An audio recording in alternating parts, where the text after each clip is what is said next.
அனைவருக்கும் வணக்கம். இந்த வீடியோ பதிவுல testing of hypothesis, difference between 2 sample means அதிலிருந்து ஒரு எக்ஸாம்பிள் பார்ப்போம். Difference between 2 means large sample சைஸ்ல இருந்து ஒரு எக்ஸாம்பிள் பார்ப்போம். ஸோ கொஸ்டின் என்ன கொடுத்துருக்கோம்? Mean marks obtained by male and female students of some school in the first unit test is shown below. So sample size கொடுத்துருக்கோம். So இது sample size N1 எடுத்துக்கலாம். இது சாம்பிள் சைஸ் N2 எடுத்துக்கலாம். தென் sample மீன் கொடுத்துருக்கோம். அப்போ sample மீன்றது X1 பார், தென் X2 பார்னு எடுத்துக்கலாம். Then population variance, sample வேரியன்ஸ்னா S1 யூஸ் பண்ணுவோம். பாப்புலேஷன் வேரியன்ஸ்னா சிக்மா யூஸ் பண்ணுவோம். சிக்மா 1, சிக்மா 2 கொடுத்துருக்கோம். இது ஏன் சார் லார்ஜ் சாம்பிள் சைஸ்ல நம்ம போட்டிருக்கிறோம் அப்படின்ற ஒரு கொஸ்டின் ரைஸ் ஆகலாம். இந்த சாம்பிள் சைஸ் பாருங்க எல்லாமே கிரேட்டர் தேன் 30 இருக்கும். சாம்பிள் சைஸ் N1 சரி N2 சரி ரெண்டுமே greater than 30. So greater than 30 இருந்துச்சுன்னா அது லார்ஜ் சாம்பிள் சைஸ்ன்னு சொல்லுவோம். இங்கே சாம்பிள் மீன் 2 கொடுத்துருக்கோம். மேல் அண்ட் ஃபீமேல் 2 பேர்த்தையும் டிஃப்ரென்ஷியேட் பண்ணிக்கிறோம். ஸோ மேல் பெட்டராக ஒர்க் பண்ணியிருக்காங்களா, ஃபீமேல் பெட்டராக ஒர்க் பண்ணியிருக்காங்களா செக் பண்ணுறோம். அப்போ கண்டிப்பாக டிஃப்ரென்ஸ் பிட்வீன் 2 சாம்பிள் மீன் தான் பாசிபிள். சரிங்களா? ஸோ கொஷின் என்ன கேட்டிருக்கோம்? Is there any significant difference between the mean marks of male and female. So difference இருக்கா இல்லையான்றது மட்டும்தான் கேட்டுக்கிறோம். ஸோ டிஃபரன்ஸ் இருக்கா இல்லையான்னு கேட்டது என்ன ஆகுனா 2 டைல்டு டெஸ்ட்டுக்கு கன்வெர்ட் ஆயிரும். சரிங்களா? அப்போ ஃபர்ஸ்ட்ல என்ன சார் ஃபிக்ஸ் பண்ணணும்னா H0 H1 ஃபிக்ஸ் பண்ணணும்.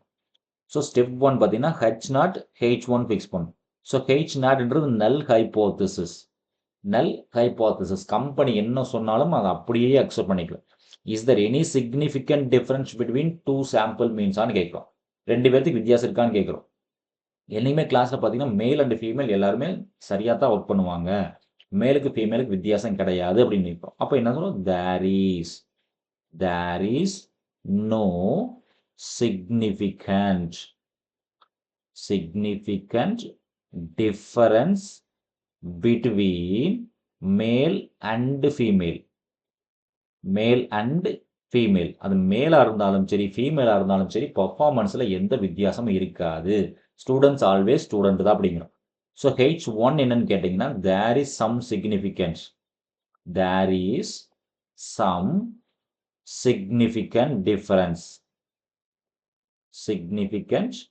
Difference between male and female. இல்லை சார், கிளாஸில் ஒர்க் பண்ணுறதுல மேல் ஸ்டூடெண்ட்ஸ் ஒரு மாதிரி ஒர்க் பண்ணுவாங்க, ஃபீமேல் ஸ்டூடெண்ட்ஸ் ஒரு மாதிரி ஒர்க் பண்ணுவாங்க, அவங்களுக்குள்ள வித்தியாசம் இருக்குது அப்படின்னு எடுத்துக்கிறோம். First one, there is no significant. ஸ்டூடெண்ட்னா எல்லாரும் ஸ்டூடெண்ட் தான், அது மேலாக இருந்தாலும் ஃபீமேலாக இருந்தாலும் எல்லாமே ஒரே மாதிரி தான் இருப்பாங்கன்றது எடுத்துக்கிறோம். H1 alternates, there is some significant.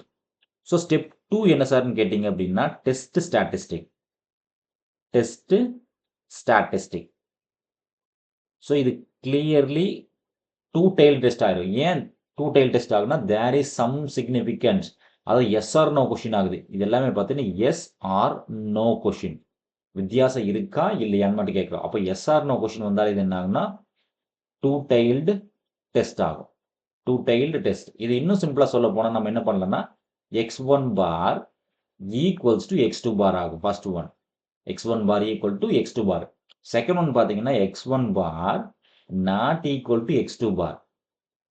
First one வித்தியாசம் இல்லைன்னு சொல்லி எடுத்துக்கிறோம், செகண்ட் ஒன் வித்தியாசம் இருக்குன்னு சொல்லி எடுத்துக்கிறோம். சரிங்களா? So X1 bar not equal to X2 பார்னா 2 tailed டெஸ்ட் தான்.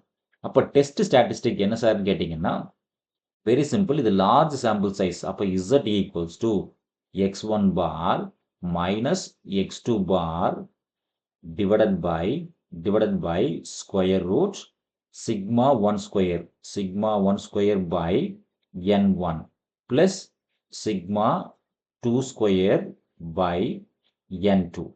சரிங்களா? ஸோ இது யாரோட கம்பேர் பண்ணணும்னா வித் நார்மல் டிஸ்ட்ரிபியூஷன் வித் 0,1 ஆகும். ஏன் சார்னா இது லார்ஜ் சாம்பிள் சைஸ். சரிங்களா? இப்போ வேல்யூ சப்ஸ்டிட் பண்ணுங்க சார். X1 பார் X2 பார்க்கெல்லாம் வேல்யூ சப்ஸ்டிட் பண்ணுங்க. X1 பார்ன்றது 44 இல்லைங்களா?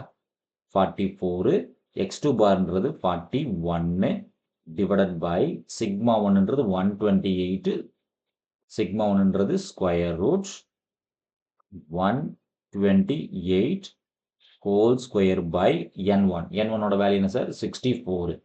128 whole square by 64 sigma 1 square by n1 plus sigma 2 square 72 and 36 இல்லைங்களா? இப்போ 72 whole square by 36. அப்போ மேலே என்ன சார் கிடைக்கும்? 44. நியூமரேட்டரில் 44 minus 1னா 3 கிடைக்கும். டினாமினேட்டரில் ஸ்கொயர் ரூட் ஆன்சர் எழுதிக்கங்க சார். என்ன கிடைக்குதுன்னு பாருங்க. டேரெக்டாக ஆன்சர் எழுதிக்கலாம். 128னா 128 whole square by 64 plus 72 square by 36. இது போட்டிங்கன்னா ஆன்சர் 400 கிடைக்குது. ஆன்சர் 400. சரிங்களா? தென் இது ரூட் எடுக்கணும். ரூட் 400 பார்த்தீங்கன்னா 20. ஸோ 3 by 20 கிடைக்கும். சரிங்களா? இப்போ 3 by 20க்கான ஆன்சர் என்ன சார்னு பாருங்க. 0.15. 0.15. இது என்ன சார்னா Z calc value. Z calc value 0.15. சரிங்களா? ஸோ அடுத்து என்ன சார் ஃபைண்ட் பண்ணணும்னு கேட்டிங்கன்னா டேபிள் வேல்யூ ஃபைண்ட் பண்ணணும். Step 3 table value. கிளியரா? ஸோ இங்கே லெவல் ஆஃப் சிக்னிஃபிகன்ஸ் கொடுத்துருக்கோமான்னு பார்த்தா கொடுக்கல. ஸோ லெவல் ஆஃப் சிக்னிஃபிகன்ஸ் கொடுக்கல அப்படிங்கும்போது default 5% level of significance or 95% confidence level சொல்லுவோம். சரிங்களா? அப்போ இது கிளியர்லி லார்ஜ் சாம்பிள் சைஸ். இது லார்ஜ் சாம்பிள் சைஸ் அப்படிங்கும்போது கண்டிப்பாக இசட் டெஸ்ட் தான் போய் ஆகணும் நம்ம. அப்போ இசட் ஆல்ஃபா. ஸோ இசட் ஆல்ஃபான்றது 95% ஆர் 0.95 சொல்லலாம். இல்லை Z 0.05 level of significance. Clearly இது 2 tailed டெஸ்ட். இது 2 tailed டெஸ்ட் இல்லைங்களா? அப்போ வேல்யூ என்ன சார்னு கேட்டிங்கன்னா இசட் ஆல்ஃபாக்கான வேல்யூ ப்ளஸ் ஆர் மைனஸ் 1.96. இது நிறைய இடத்துல நம்ம பார்த்துருப்போம். சரிங்களா? 2 tailed டெஸ்ட் இசட் ஆல்ஃபாக்கு value plus or minus 1.96. So step 4 என்ன சார்னு கேட்டிங்கன்னா கன்க்ளூஷன். Step 4 conclusion. ஸோ படத்தை வரையாமே நம்மளால் கன்க்ளூஷன் சொல்ல முடியும். பட் படத்தை வரையும் போது நமக்கு பெட்டர் அண்டர்ஸ்டாண்டிங் கிடைக்கும். ஸோ ஜென்ரலாக ஒரு நார்மல் டிஸ்ட்ரிபியூஷன் கர்வ் வரைஞ்சிக்கிறோம்.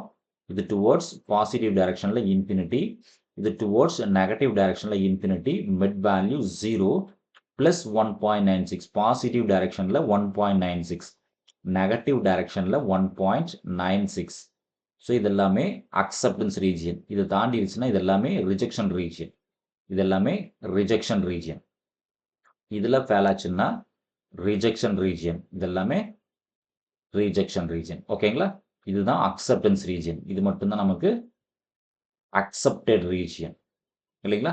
இப்போ கால்க் பண்ண வேல்யூ என்னன்னு பாருங்க சார். Calculated value 0.15. இப்போ 0.15ன்றது கரெக்டாக எங்கே சார் இருக்குன்னா மேபி இங்கே தான் இருக்கும். 0.15ன்றது கரெக்டாக இதில் சார் இருக்குன்னா அக்செப்டட் ரீஜியனில் தான் இருக்கும். So from diagram, from figure we see that we accept H naught. That is there is no significant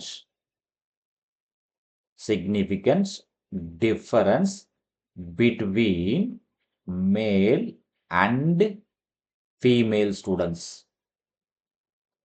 So there is no significant difference between male and female students. So male and female studentsல எந்த வித்தியாசமும் இல்லைன்றதை conclude பண்ணிடும். ஓகேங்களா? நன்றி. மீண்டும் இன்னொரு video பதிவில் பார்ப்போம். இந்த வீடியோ நம்ம கிளாஸ் எடுக்கக்கூடிய இந்த மெத்தட் உங்களுக்கு பிடிச்சிருந்துச்சுன்னா நம்ம வீடியோவை லைக் பண்ணுங்க. நம்ம சேனலை சப்ஸ்கிரைப் பண்ணலன்னா மறக்காம சப்ஸ்கிரைப் பண்ணுங்க. மீண்டும் இன்னொரு வீடியோ பதிவில் பார்ப்போம். நன்றி.